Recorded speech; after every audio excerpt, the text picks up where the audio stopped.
Circus of Thieves is a book about a little girl, Hannah, who lives in a little town, and she's very bored and nothing interesting is happening until the Circus of Thieves arrives, which is run by the dastardly Armitage Shank, who has a terrible plot to put on his circus, and while circus is on, to kind of nick things when people are in the audience.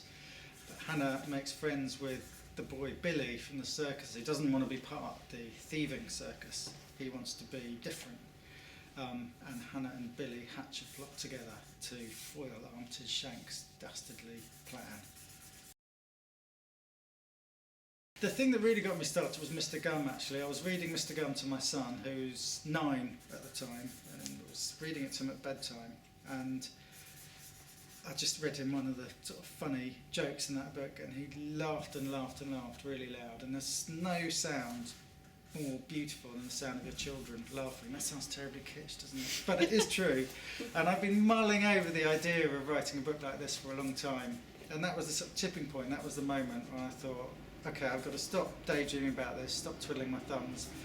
I've just got to go into my office, switch on the computer and just have a go and see if it works. And hopefully, I think it did. At least I enjoyed writing it anyway. It's more fun, to be honest. That's the main difference. That there's I just think all writing is a mixture of self-indulgence and self-discipline.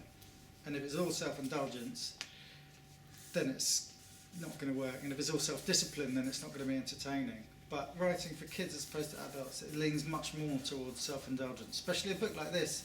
I try to write it completely in the spirit of sort of play and fun, and just sort of mess around with it. And I've got a strong sense of what my son finds funny.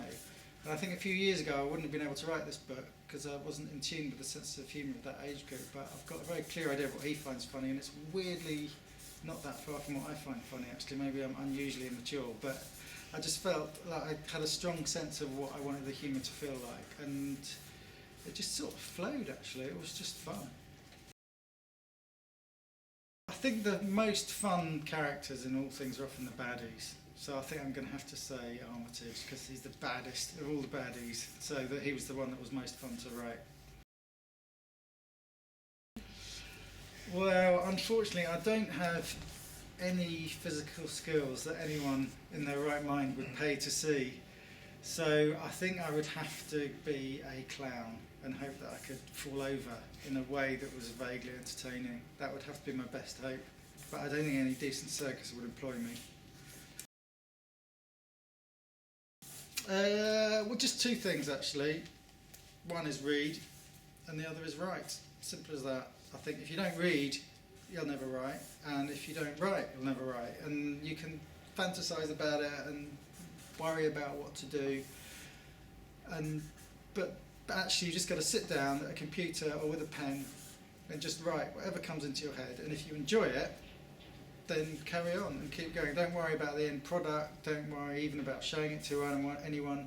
Just do it for yourself. Do it because you enjoy it. And if you do enjoy it, keep doing it. And as in all things, it will get better. What you do will get better. So that's it. Just enjoy it and do it.